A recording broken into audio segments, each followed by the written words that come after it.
Hello everyone, I'm Dr. Tom Phillips. I'm a lecturer in classics at the University of Manchester, and today I'm going to talk about Myron's Diskobolos.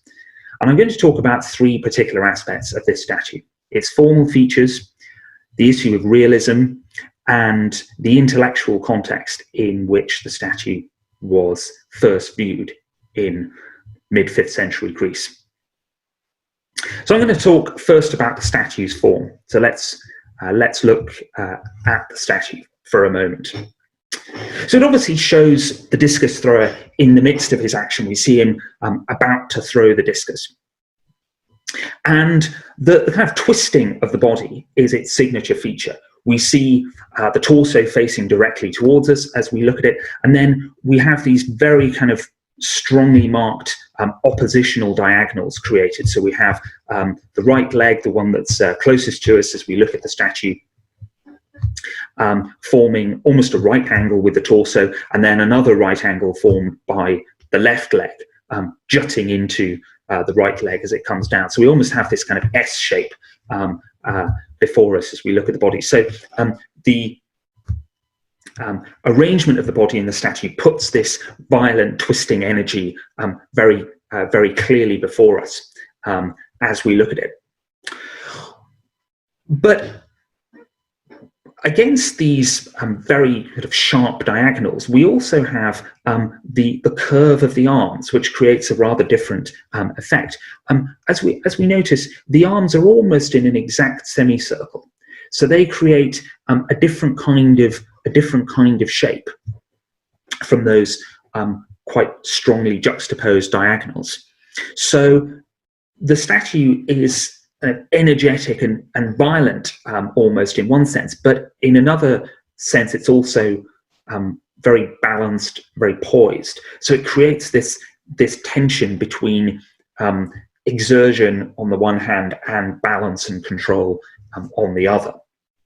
I think that's a big part of the kind of powerful impression that it creates. We might also look at the musculature of the body. As we see, the muscles of the body are quite well defined. We can see various different muscles, the pectoral muscles, the thigh muscles straining there, the calves, the triceps and so on, all quite clearly defined. But it's noticeable that these muscles are not as large, not as imposing, not as obvious as those, for instance, of the Riachi warriors. So I think there's a sense here, and I'm going to come back to this in a minute when discussing the issue of realism. I think there's a sense here in which we're seeing both a very highly trained, crafted, sculpted body, and a body that's obviously very powerful, but also a body that belongs to the everyday world of human experience. It's something recognizable from the world that we as ordinary 5th century Greeks actually inhabit. It's also worth dwelling a bit on the obvious, but nonetheless, I think, very important fact that this statue captures a moment in a story. So unlike, for instance, some archaic kuroi, which are represented as standing before us and looking out into space, not actually doing anything, but simply represented as bodies in space. Here we have a figure who's participating in a story. He's about to throw the discus, and obviously as mid-5th century Greeks, we can very easily fill in the surrounding action, as it were. We know that this chap is competing at the games. We know that obviously he's about to win because he's been his victory has been commemorated by this statue. So this is a moment in a story, and it's also a moment just before the point at which the utmost physical exertion will come to the fore. So this is the moment when the body is almost but not quite at its maximum exertion. So it creates this sense of sort of poised expectation. We're drawn into the story and we can almost see him throwing the discus, but not quite. So I think the sense in which this sculpture is not just a piece of formal craftsmanship, but also a piece of storytelling that draws us into an event is really quite significant.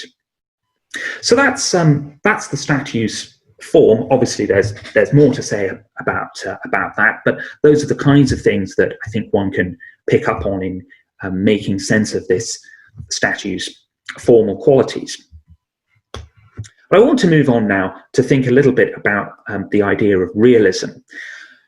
Now, obviously, it's common in histories of art that deal with developments in the 5th century to talk about the increasing preponderance of realism or naturalism. So art historians often talk about the way in which sculpture in this period becomes progressively more realistic. There's a much more pronounced concern with capturing bodies as they actually are in reality, as they actually appear to us. And this quotation from Bert Smith, the art historian, is a sort of useful way into thinking about what's involved in this idea of realism. And he makes kind of two important points in this little passage here, which I've quoted, which I want to draw out. The first is that realism is culturally contingent. And what he means by that is that realism in the arts isn't simply a matter of transparently depicting what's there in front of us when we look at something. It always involves some kind of codification or theorization, contemplation of what's actually there. Even a painting or a sculpture which might seem to be showing things as they actually are is always going to be selecting, showing things from a particular angle in a particular way, and that's going to be that process is going to be affected by various social and intellectual currents prevalent at the time. So Smith here contrasts 5th century Greek realism with, for instance, 17th century Dutch realism. Different ways of seeing and representing reality, contingent upon the cultural circumstances at work at a particular time. So that's a kind of general point about realism as a whole, that it's something that is going to, it's a style of artistic representation that's going to reflect its cultural environment in all sorts of subtle ways. And he also makes another point that's more specific to mid-5th century Greece. It is for us to work hard to imagine how the 5th century public and its statue makers visually and mentally synthesized the finest hard-trained athletic bodies of their time into these figures. These bodies may look artificial, but youthful male bodies in constant all-round hard training do look artificial. So the point he's making here is that the kind of artificial look of these sculptures captures the artificiality of the male body in athletic training. So when a male athlete trains in order to compete at the games, he develops a body that is artificial, that is, as it were, a kind of sculpture. It's something that's been worked on. The musculature has been developed through training. Certain muscles have obviously been strengthened more than others, and so on.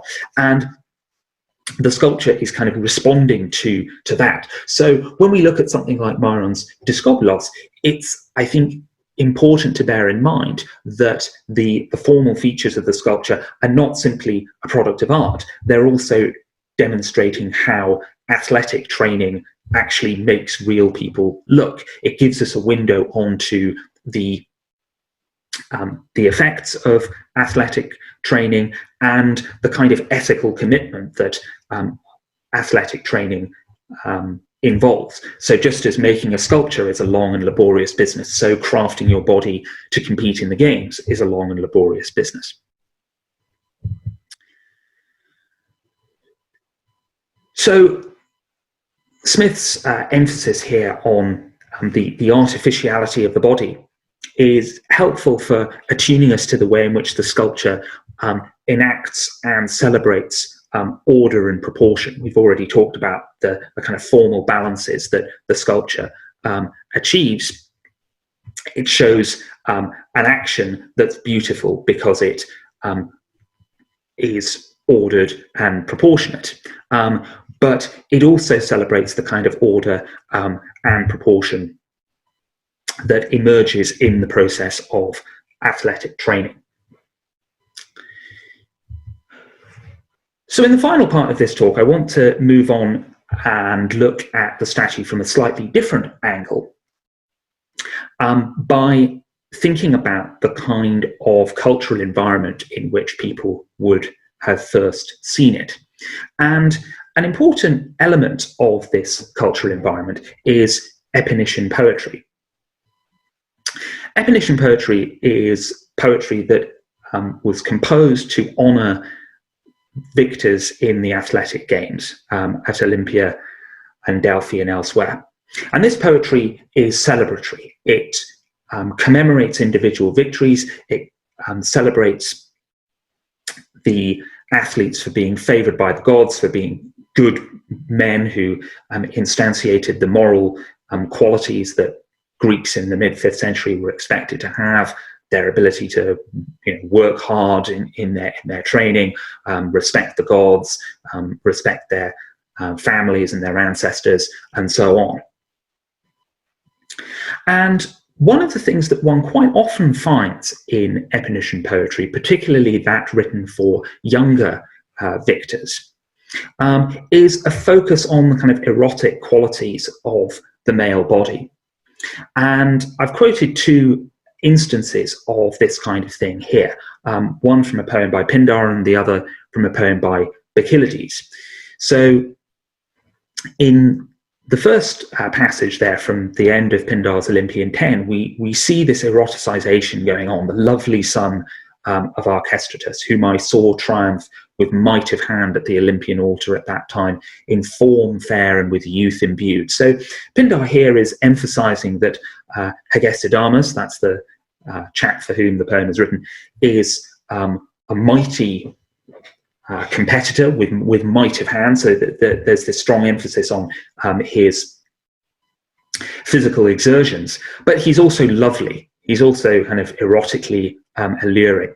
He has a fair form, and his youth is obviously manifest in his body. So there's a blend of the erotic and a kind of respectful commemoration of his physical power going on in this passage. But the passage I want to emphasize a little bit more is this passage by Bacchylides, which is for a pentathlete called Automedon. We don't know when exactly this was written, but roughly the middle of the 5th century. For among the pentathletes, he shone out as the bright moon outdoes the light of stars in the mid-month night. Now, this is a very striking image. The athlete compared to the moon outshining the other stars. So beauty and superiority are obviously to the fore here. The moon is obviously a beautiful thing to look at, and it's superior to the light of the stars. So just as the moon outshines the other stars, so Automedon has outshone his competitors by being victorious over them in the games. But change and distance are also important in Bacchylides' image here. Notice that he pinpoints the moon at a particular time of the month, the mid-month night. So this is not a full moon, it's rather a moon that's sort of half visible. So he's pointing to a particular moment, and he's also subtly reminding us that the moon is always changing. Its brightness is constantly varying through the month. So there's a subtle emphasis there on change and momentariness. The athlete's brightness is like the moon shining out at a particular moment and then changing and and diminishing. One might also say that Bacchylides has been quite clever here in inviting us to think that the athlete's moment of victory in the middle of the month, when the moon is only half visible, is then succeeded by how he shines out in the poem. We might think that his emergence in the poem here is the moment at which he attains his full kind of brightness. But whatever we think of that, there's certainly an emphasis here on change. And there's also an emphasis on the kind of otherworldly quality that the athlete's victory has. The moon is obviously remote, and it belongs to a sort of rather different sphere of existence from that which we mortal men inhabit on the earth. So there's something kind of remote and otherworldly about the act of athletic victory, one might think, on the basis of this passage. And what I want to suggest is that passages like this form a kind of background. They form a set of expectations through which contemporary Greeks would have seen, looked at, experienced statues like Myron's Diskobolos. Obviously, Automedon of Phlius is a different person. Bacchylides is commemorating a different victor. But these are the sorts of things, I think, that would have been in the minds of 5th century Greeks when they looked at Myron's Diskobolos. Bacchylides' poem, like Myron's Diskobolos, captures a moment of experience. Remember, we emphasize the way in which the sculpture shows this particular moment in a story just before the main event of the discus being thrown. And I think thoughts like those stimulated by these lines of Bacchylides might well be in our minds as 5th century Greeks when we look at Myron's Diskobolos and other sculptures like it. Both what the sculpture depicts and our experience of looking at it are a kind of fleeting and intense experience, as well as something permanent. The statue is a permanent creation. It's there. It maintains its form permanently, but we experience it fleetingly. We walk up to it, we look at it for a few seconds, and then we walk away, just as one sees the moon shining among the stars on a mid-month night. And the statue, a bit like the moon in Bacchylides, belongs to this other kind of world. It's recognizable as a representation of a human being, and we know what that human being is doing and why he's being celebrated.